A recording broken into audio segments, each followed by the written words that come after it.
আজ মর্নিংয়ে blog post করেছিলাম, তোমরা যারা এখন পর্যন্ত দেখোনি ওই ব্লগটা দেখে নিও। সারা রাত্র বৃষ্টি পড়েছিল আগের দিন, তারপর সকাল পর্যন্ত অনেক বৃষ্টি পড়লো, কিন্তু তারপর যখন 10টা-11টা হয় বাজে তখন বৃষ্টিটা কমে, তো রোদ্র চলে আসে। তো ভাই গিয়েছিল মার্কেট, নিয়ে আছে মাছ।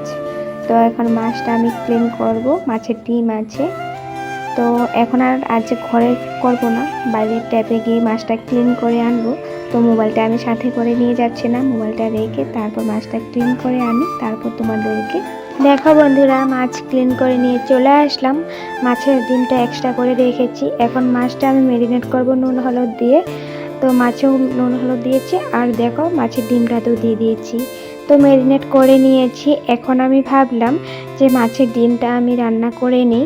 তো মা চলে এসেছে ঠাকুর সেবা দিয়ে। মা এসে চালটা কাট করে নিল, হাফটা চালটা কাট করেছে ডালে দেওয়ার জন্য, আর হাফটা রেখে দিয়েছে। পুরোটা দিলে ডাল একদম টক হয়ে যাবে, অনেক বড় ছিল চালটা, আর ভালো ছিল। তো হাফটা নিয়েছে, হাফটা রেখে দেবো এখন ফ্রিজে। তো মুসুর ডাল করবে চালটা দিয়ে, মাছ রান্না হবে ডাটা দিয়ে, আর মাছের ডিমটা রান্না করব। তো ওই যে ডাটাগুলো এনেছে, ডাটাগুলো কুমলা আছে, আর হলো দেখো ডাটার শাকটাও ভালো আছে। তো এখন আর ডাটার শাক করবো না, ডাটার শাকটা আমি বেছে রেখে দিব ক্যারি ব্যাগ করে ফ্রিজে, কাল রান্না হবে। তো এখন মাছের ডিমটা রান্না করছি।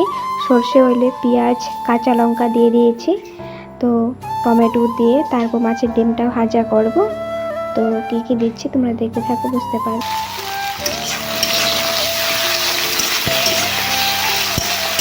নুন, হলুদ, জিরের গুঁড়ো, লঙ্কার গুঁড়ো সব কিছু অল্প দিয়ে দিলাম।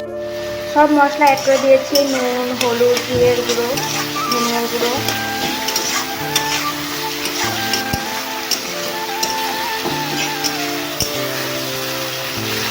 এখন কিন্তু আমি মাছের ডিমটা দিয়ে দিব,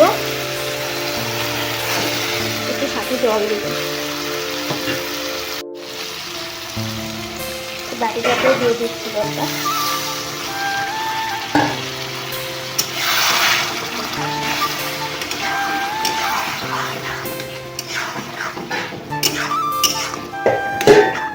এখন আমি এই ডিমটা অল্প টাইমের জন্য ঢেকে দেব।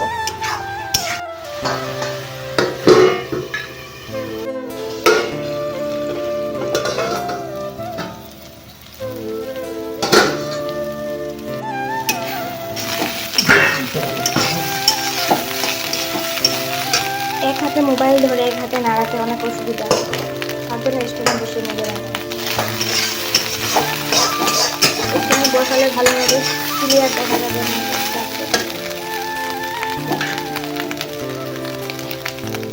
এখন একটু লাল লাল করে ভাজা ভাজা করবো, হয়ে যাবে ডিম ভাজা।